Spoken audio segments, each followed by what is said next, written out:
நகை உலகம் பெருசு.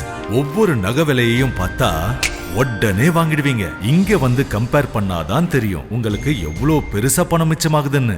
மின்னம்பலம் நேயர்களுக்கு வணக்கம். இது டிஜிட்டல் திண்ணை.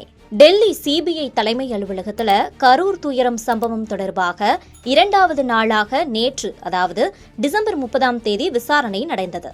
கரூரில் விஜய் பிரச்சார கூட்டத்துல 41 பேர் பலியான சம்பவம் தொடர்பாக டெல்லி சிபிஐ தலைமை அலுவலகத்துல விசாரணை நடைபெற்று வந்தது. தாவிக நிர்வாகிகள் புசி ஆனந்த், ஆதவ் அர்ஜுனா, நிர்மல்குமார், மதியழகன், விஜய் பிரச்சார பேருந்தின் ஓட்டுநர் மற்றும் கரூர் ஆட்சியர் தங்கவேல், கரூர் எஸ்பி ஜோஷ் தங்கையா உள்ளிட்ட அரசு அதிகாரிகளும் ஆஜராகி வந்திருக்காங்க.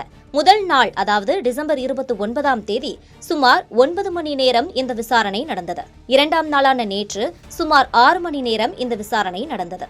முதல் நாள் விசாரணையின் போது தாவிக நிர்வாகி நிர்மல்குமார் உள்ளிட்டோர் 43 பக்க ஆவணங்கள், வீடியோ பதிவுகள், வாய்ஸ் மெசேஜ்களை சிபிஐ அதிகாரிகளிடம் கொடுத்திருக்காங்க. இதன் அடிப்படையில் நேற்று அதிகாரிகள் கிட்ட கேள்விகள் கேட்கப்பட்டுச்சு.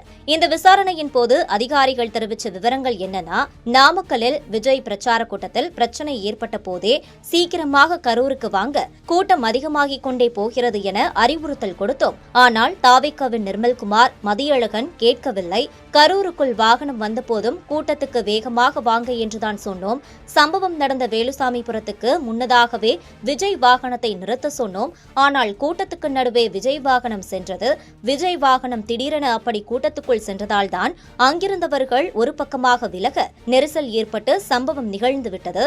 கூட்டத்துக்கு சரியான நேரத்துக்கு வருவதில் விஜய் அலட்சியமாக இருந்தார். பொதுவாக இதுபோன்ற நிகழ்ச்சிகள் நடக்கும் போது தீயணைப்புத்துறை, ஆம்புலன்ஸ் வாகனங்கள் தயார் நிலையில் இருக்க சொல்வோம். அது வழக்கமான நடைமுறைதானே தவிர எந்த உள்நோக்கமும் இல்லை. சம்பவம் நிகழ்ந்த நேரத்தில் ஆம்புலன்ஸ் ஓட்டுநர்களின் செல்போன் எண்களுக்கு ஜிபே மூலம் பணம் செலுத்தப்பட்டது. டாஸ்மாக் கடைகளுக்கு அவர்கள் சென்றதாக கூறப்படுவது பற்றி எங்களுக்கு எதுவும் தெரியாது என அதிகாரிகள் தெரிவிச்சிருக்காங்க. இவ்வாறு அதிகாரிகள் தெரிவித்த பதில்களை வைத்துக் கொண்டு மீண்டும் தாவிக நிர்வாகிகள் மற்றும் விஜய் பேருந்து ஓட்டுநர் ஆகியோரை ஒன்றாக அமர வைத்து விசாரிச்சிருக்காங்க சிபிஐ அதிகாரிகள். அப்போது நீங்கள் கொடுத்த ஆவணங்கள் உள்ளிட்டவைகளுக்கு அதிகாரிகள் தரப்பில் பதில் தெரிவிச்சிருக்காங்க. உங்க பதில் என்ன என அதிகாரிகள் கேட்டாங்க. இதனையடுத்து புசி ஆனந்த், ஆதவ் அர்ஜுனா ஆகியோர், நாங்க கட்சிக்காரங்களை ஒழுங்குபடுத்துறதுல கவனமாக இருந்தோம். கூட்ட ஏற்பாடுகளை கவனிச்சது சிடி நிர்மல்குமாரும் கரூர் மாவட்ட செயலாளர்களும் தான் என பதிலளிச்சிருக்காங்க. பின்னர் நிர்மல்குமார் முதல் நாள் தந்த ஆதாரங்களுக்கு கூடுதல் விளக்கம் தந்தாரு.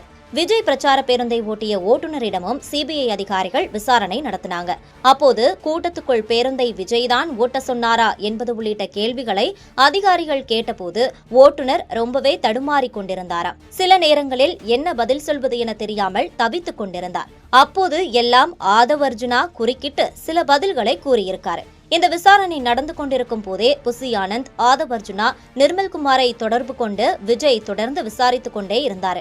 விசாரணைகள் எப்படி போகிறது, விசாரணையில் ரொம்ப பிரஷர் தராங்களா, விசாரணைக்கு என்ன கூப்பிடுவாங்களா என விஜய் கேட்டிருக்காரு. இதற்கு விசாரணை கூலாகவே போகிறது, அதிகாரிகள் கடுமையாக நடந்து கொள்ளவில்லை, நெருக்கடி பிரஷர் கொடுக்கவில்லை என தாவிகவினர் பதிலளிச்சிருக்காங்க. தன்னை விசாரணைக்கு சிபிஐ அதிகாரிகள் அழைப்பார்களா என விஜய் போனில் கேட்ட கேள்விக்கு அதுதான் எனக்கு தெரியலை என புசி ஆனந்த் கூறினார். தாவிகவினரின் இந்த பதில்களை வைத்துக் கொண்டு அரசு அதிகாரிகளிடம் மீண்டும் சிபிஐ அதிகாரிகள் சில விளக்கங்களை பெற்றாங்க. இந்த விசாரணையின் இடையே சிபிஐ அலுவலகத்தில் அமர்ந்தபடியே புசி ஆனந்த் குட்டி தூக்கமும் போட்டி எழுந்திருக்காரு. இன்று, அதாவது 3வது நாளாக நடைபெறும் விசாரணைக்கு தாவிக நிர்வாகிகளும் அரசு அதிகாரிகளும் ஆஜராகி இருக்கிறாங்க.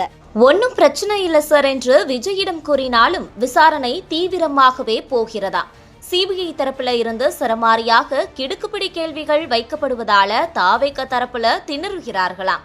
போலீஸ் தரப்புல இருந்து எவ்வளவோ அறிவுரை கொடுத்திருக்காங்க. சம்பவ இடத்துக்கு முன்னாலேயே நில்லுங்க என்று கூறியிருக்கிறாங்க. ஏன் மீறினீங்க? எங்களை வாங்க, நாங்க பாத்துக்கிறோம் என்று போலீஸ் சொன்னாங்க. வாய்ஸ் மெசேஜ் இருக்குன்னு சொல்றீங்க.